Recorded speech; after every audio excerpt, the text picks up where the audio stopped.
Welcome back guys. अगर आपने पिछले एपिसोड्स नहीं देखे हैं तो पहले उनको देख लीजिए, तभी आप इस सीरीज को समझ पाएंगे। अभी तक आपने देखा कि फैंग यू और फैंग जू अपने दादाजी के फ्रेंड से मिलने गए थे। वहां पर फैंग यू अपने बचपन की क्रश शिवेई से मिलती है। वो शिवेई से चीरकर बाहर जाने लगती है और तभी उसकी नजर मिंग पर पड़ती है। उसे पता चलता है कि वो इसी होटल में काम करता है, लेकिन वो ऐसे बाहर चली जाती है जैसे वो मिंग को जानती तक नहीं। फिर मिंग कोई चीज लेने बाहर जाता है और देखता है कि फैंग सीढ़ियों पर खड़ी कुछ सोच रही है। तब शिवेई भी बाहर आ जाता है और फैंग से पूछता है कि क्या सच में मुझे भूल गई। फिर कहता है कि अगले हफ्ते उसका बर्थडे पार्टी है और फैंग को इनवाइट करता है। बदले में फैंग कहती है कि एक बार तुम्हारे बर्थडे पर मैंने तुमको गिफ्ट दिया था, लेकिन तुमने मुझको पागल मॉन्स्टर कहकर मेरी इंसल्ट की थी। अब शिवेई एक्सक्यूज देते हुए कहता है कि मुझे भी तुम पसंद थी, लेकिन दोस्त मजाक न उड़ाए इसलिए मैंने उस दिन तुमको ऐसा कह दिया। और आगे कहता है कि उसको बचपन की नादानी समझकर प्लीज माफ कर दो। और इसी तरह वो बहुत मनाने की कोशिश करता है, लेकिन फैंग यू बिना कुछ बोले अंदर चली जाती है। अब ये सारी बात मिंग टियन सुन लेता है। उसे बहुत ही गिल्टी फील होता है, क्योंकि फैंग यू का एटीट्यूड देखकर एक बार उसने भी उसको फ्रीक कहा था। और तभी शिवेई को एक कॉल आता है और वो कहता है कि वो अभी भी वैसी है, बिल्कुल पागल। मुझे उससे शादी करने का कोई इंटरेस्ट नहीं है, लेकिन मेरे पापा अपने बिजनेस के लिए ये रिश्ता जोड़ना चाहते हैं, इसलिए मैं कुछ नहीं कर सकता। और मिंग इसे भी सुन लेता है। अब अगले सीन में सब अंदर खाना खा रहे होते हैं। शिवेई फैंग यू की बहुत ही खातिरदारी करने की कोशिश करता है, लेकिन फैंग जू अपनी दीदी के सपोर्ट में कहता है कि ये डिशेस दीदी को बिल्कुल ही पसंद नहीं है। फिर शिवेई कहता है कि मेरे बर्थडे पार्टी में तुम जरूर आना, वरना तुम्हारे दादाजी मुझको गलत समझेंगे, और उसे सेंटिमेंटली फंसाने की कोशिश करता है। अब इस बीच मिंग वाइन को ग्लास में डालते टाइम गलती से शिवेई के ऊपर डाल देता है। वो मिंग पे चिल्लाने लगता है और मैनेजर से उसकी कंप्लेन कर देता है। फिर मैनेजर मिंग को डांट कर भेज देता है और इन लोगों से माफी मांगता है। अब ये मौका पाकर फैंग वहाँ से खिसक लेती है। फैंग यू बाहर आकर मिंग टियन से पूछती है कि क्या तुमने वो सब मेरे लिए किया था? मेरी वजह से तुम्हारी नौकरी भी गई। तो मिंग उसे कहता है कि ये सब उसने गलती से किया था। तब वो कहती है, सुन बेटा मिंग टियन, मैं एक एमएमए फाइटर हूँ और तुम्हारे हर मूवमेंट का क्या मतलब है ये मैं अच्छे से जानती हूँ। तो अब बताओ तुमने ऐसा क्यों किया? तब मिंग टियन अपना दिल खोलकर कहता है कि मैंने हमेशा तुमको गलत समझा था और फ्रीक कहकर तुम्हारा दिल दुखाया था, इसलिए प्लीज मुझे माफ कर दो। तब फैंग यू कहती है कि ठीक है जाओ, माफ किया, लेकिन नौकरी तो चली गई ना, उसका क्या करेंगे? तुम कुछ पैसे रख लो, ये तुम्हारे भाई बहन के काम जरूर आएंगे। लेकिन मिंग मना कर देता है और कहता है उनकी फिक्र मत करो, इस प्रॉब्लम को मैं खुद ही सॉल्व कर लूंगा। यह कहकर जाने लगता है। एक मिनट रुको यार, पैसे तो तुम नहीं लोगे, लेकिन आज मुझे बचाने के लिए मैं तुम्हें ट्रीट देना चाहती हूँ। और मिंग उसे मना नहीं कर पाता। इसके बाद मिंग फैंग यू को सनहाओ की नूडल्स शॉप में लेके जाता है। वो शॉप को देखकर कहती है कि इससे अच्छा होटल नहीं मिला क्या? मिंग कहता है कि होटल छोटा है, लेकिन यहाँ का नूडल्स बहुत ही टेस्टी है। फिर गर्मागर्म नूडल्स आ जाते हैं और दोनों खाने लगते हैं। इतने में फैंग यू के बाल नूडल्स पर गिर रहे होते हैं। इसे देख के मिंग उन्हें धीरे से हटाता है और तब दोनों एक दूसरे को देखते हैं और देखते ही रह जाते हैं। फिर वहाँ पे सनहाओ आता है और फैंग यू को देखते ही बड़ा खुश हो जाता है। आप मेरी शॉप में आए हो, ये तो मेरा सौभाग्य है, ये कहकर वो अपनी बकवास सुनाने लगता है। वो इशारा करके पूछता है कि तुम दोनों बाहर भी साथ घूमते हो क्या? कोई चक्कर चल रहा है क्या? अबे चुप, ऐसा कुछ भी नहीं है। तब फैंग यू थोड़ा मुस्कुराती है और फिर उसको एक कॉल आता है और वो जाना पड़ेगा कहकर बाहर चली जाती है। अब उसके जाने के बाद सनहाओ मिंग से कहता है कि फैंग यू उसकी क्रश है और क्या वो इस मामले में उसकी मदद करेगा। अब मिंग भी ओके कह देता है। फिर घर आकर फैंग यू के मन में नूडल शॉप वाली सीन चल रहा होता है जब मिंग ने उसके बाल हटाए थे, लेकिन यहाँ कप भर जाता है और वो पानी डालती रहती है। दूसरी तरफ मिंग का भी वही हाल है, फैंग यू के बारे में सोच सोच कर पागल हो रहा है और उसकी दी हुई साइकिल को निहार रहा होता है। अगले दिन मिंग टियन टूर्नामेंट के बारे में डिटेल्स देखने लगता है।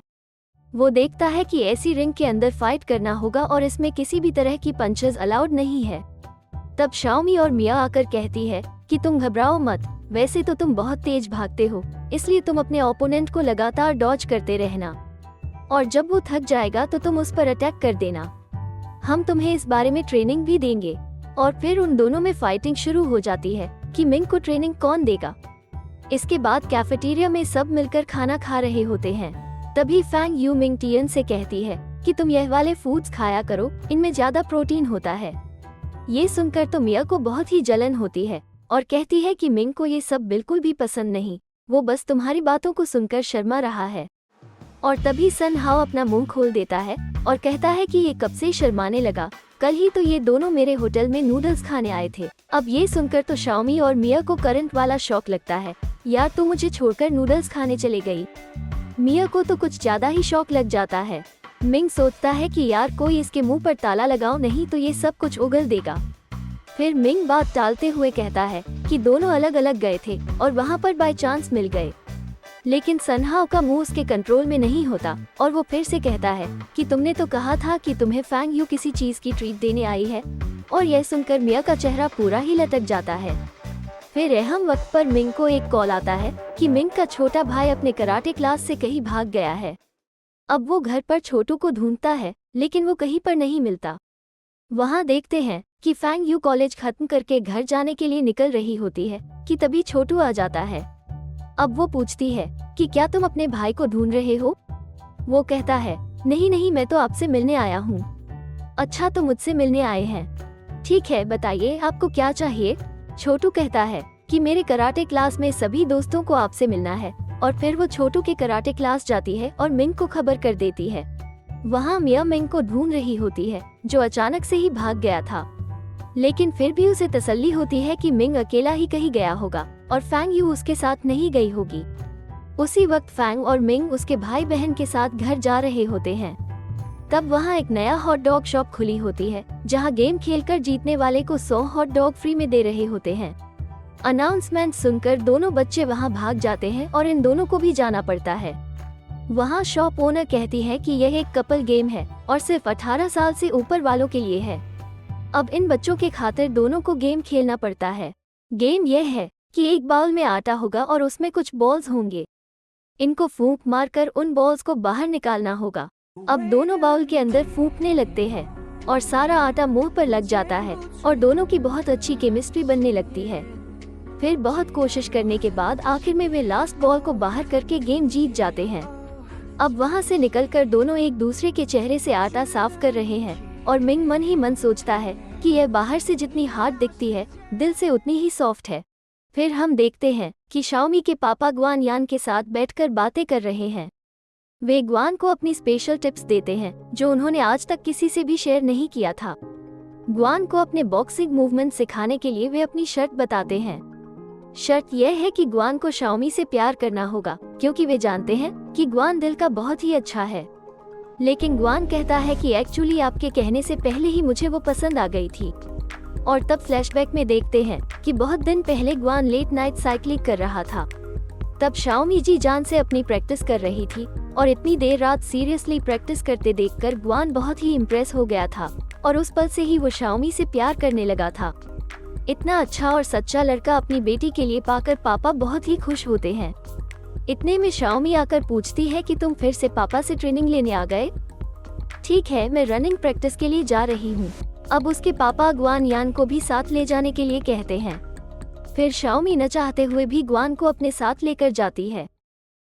इसके बाद हम देखते हैं कि मिंग सन हाओ की शॉप में पार्ट टाइम जॉब कर रहा है। तब मिया आती है। दरअसल सन हाओ और मिया के बीच एक एग्रीमेंट होता है कि मिया को मिंग के साथ हुकअप करने में सन हाओ मदद करेगा और फैंग यू के साथ हुकअप करने में मिया सन हाओ की मदद करेगी। तब वहाँ पे वही बदमाश लड़का म्यू चैन आ जाता है और मिंग के पास जाकर बैठ जाता है। सन हाओ और मिया आकर डांटते हैं कि तुम्हारी गुंडागर्दी यहाँ पर नहीं चलेगी।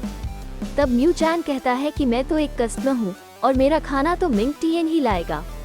फिर मिंग कहता है तुम जाओ, इसे मैं संभाल लूंगा। म्यू चैन उससे टेबल साफ करवाता है और मेन्यू कार्ड देखकर वो हर आइटम को ऑर्डर करने लगता है। जब मिंग टियन आइटम्स नोट कर लेता है तो वो यह सब नहीं चाहिए कह देता है और मिंग टियन को सब कुछ काट कर दोबारा ऑर्डर लिखना पड़ता है। इसी तरह वो बार बार करने लगता है। इतने में मिया और सन हाओ फिर आकर पूछते हैं कि आखिर तुमको चाहिए क्या?